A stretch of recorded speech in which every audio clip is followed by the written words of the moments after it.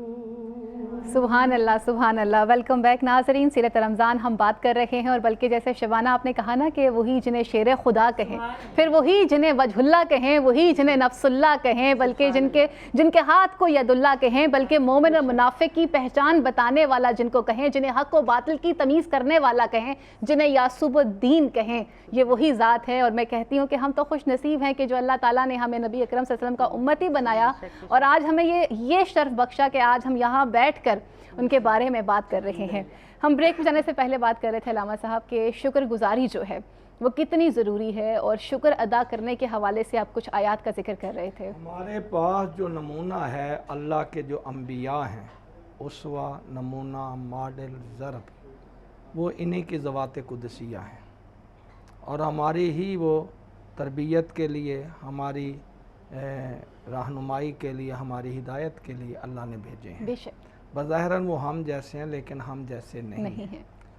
اب اگر انہی کی ذات کو دیکھا جائے، حضرت آدم ہے شکر، نوح ہے شکر، یہ سلسلہ چلتا حضرت ابراہیم تک آیا، شجرہ میں نے عرض کر دیا تھا۔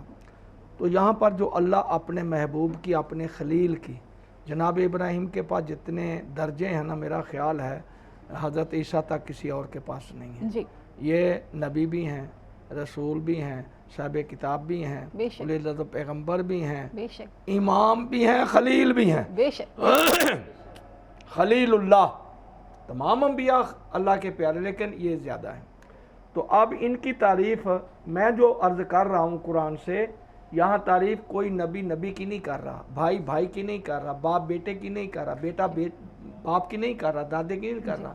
کیا کہتے ہیں؟ اِنَّا ابراہیم کان امتاً، میرا ابراہیم ایک مکمل کی مکمل امت تھا، بے شک، فرد ایک تھا، قوم سے بھاری تھا، ملت ہے۔ قانتاً للہ، اس کی جو بھی مقصد حیات تھا وہ میری لیا تھا، اور یہ مشکل میں سے تھا۔ اب اللہ تعریف کر رہے ہیں، پہلی تعریف کیا کر رہے ہیں؟ شاکرا لانعمہ، یہ میری نعمت کا نہیں، نعمتوں کا شکر ادا کرنے والا ہے۔ جو پہلی تعریف کی بات آ رہی ہے وہ کہتا ہے کہ میری نعمتوں کا اجتباہ واحد، میں نے اس کو چنا اور ہدایت دی الی صراط مستقیم۔ اب یہاں پر شکر ہے، جی کہنا آسان ہے، ہمیں کیسے پتہ چلے؟ 120 سال یا 30 سال تک اولاد نہیں ہے، اللہ کا شکر ہے۔ سبحان اللہ۔ پھر اللہ نے بیٹا دیا، پھر شکر ہے۔ پھر اللہ نے دوسرے حرم سے بیٹا دیا، پھر بھی شکر ہے۔ اب شکر دیکھنا ہے کن کی چیزوں میں ہے۔ روٹی مل گئی، شکر ادا کرنا، یہ کیسا شکر ہے؟ نہیں ملی، چپ رہے، کیسا شکر ہے؟ یہ شکر نہیں ہے۔ آؤ ہم بتاتے ہیں۔ جب وہ بچہ چلنے پھرنے کے قابل ہوا، سمجھدار ہوگا، بظاہر میں تاریخ پڑھ رہا ہوں، حقیقت نہیں میں بیان کر سکتا، تو پھر کہتے ہیں بیٹا میں نے خواب دیکھا ہے۔ یہ نہیں کہا کہ مجھے اللہ کا امر ہو رہا ہے، میں نے خواب دیکھا۔ کیسے؟ تو آگے بیٹا بتا رہا ہے کہ بابا جان یہ خواب نہیں ہے، یہ اللہ کا امر ہے، تو مر تو کر گزر۔